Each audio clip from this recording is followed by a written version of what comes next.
Welcome in. Do you know why I'm smiling?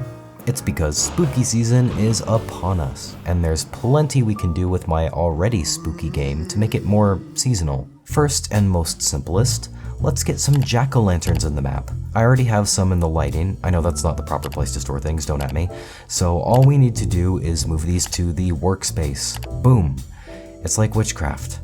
Check one thing off our to-do list. Next, my wife gave me some cool ideas for some new seasonal lights. Let's make them. We'll start by modeling them in Blender. I am not showing this entire process. You don't want to see it anyway. I suck at 3D modeling. But you can see about 90% of it in my stream VODs if you're dying to watch me suck at 3D modeling. Here's a bone. Now, part of my wife's idea for the design of the skull light involves the handle being a skeleton hand. I can use Roblox's skeleton arm mesh, but that stops me putting a material on it since it's a special mesh. Silly Roblox thinking they could outwit me. Well, let's just export this arm as a 3D object, import the arm into Blender, export it as an FBX, and then import it back into Roblox as a custom mesh. Whew.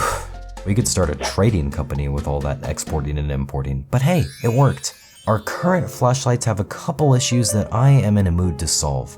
First, look how many flipping lights are in the normal flashlights. This is horrible for game optimization. Why did I do this? Second, when you get close to stuff, the light is kind of at a weird angle if you're in first person mode. So let's go ahead and add an invisible part to the flashlight. I mean, it's red, but it will be invisible. I'm gonna just move this like right in front of the character's face. And then I'll put some lights in that instead of the tool itself. This looks much better in first person, and in general, really. Also, with a bit of experimentation, I managed to achieve a realistic lighting system with only 2 spotlights instead of 14 or however many I have in the normal flashlights. Yeah, we're gonna end up revamping all the other flashlights again soon, but that's for another time. Now I'll just light up the front of the tool with a surface light coming from an attachment or something. Cool. And I've got some cool fire particles I can borrow from other projects, and I think I'll do that, because reinventing the wheel is stupid. By the way, I'm using a tool grip editor plugin to edit the tool grip. Brilliant, you should do it. But now I'm going to avoid reinventing another wheel by copying the flicker script from the jack-o'-lantern seasonal item.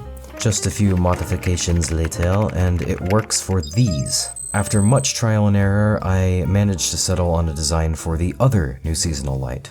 This looks like a perfume bottle so far. Once again, I'm copying particle effects from other projects and the lights from the skull light. Just gotta change the colors. Also, fun fact time. This light is the only light tool in the game that doesn't cast any shadows. That's not a bug. It's a feature because this is a ghost light, not limited to the laws of earthly luminodynamics.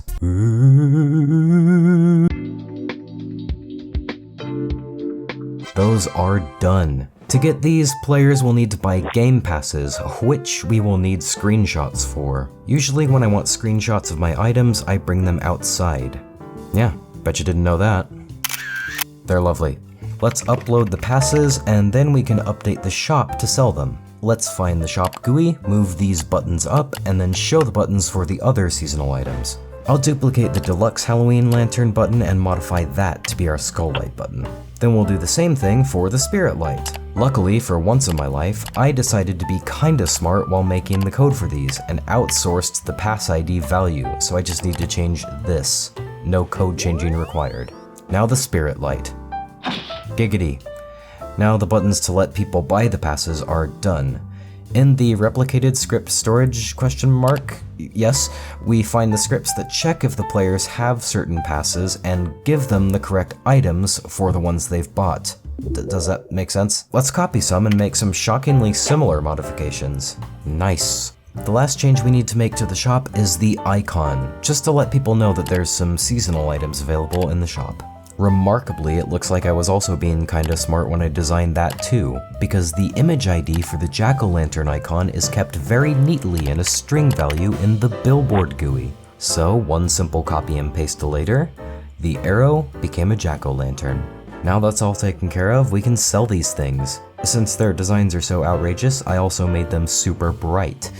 And since they're super bright, I think we should make them pretty expensive. I mean, we can't have everyone walking around with a massively bright flaming skull in a ghost hunting game. 100 Robux for each one for now.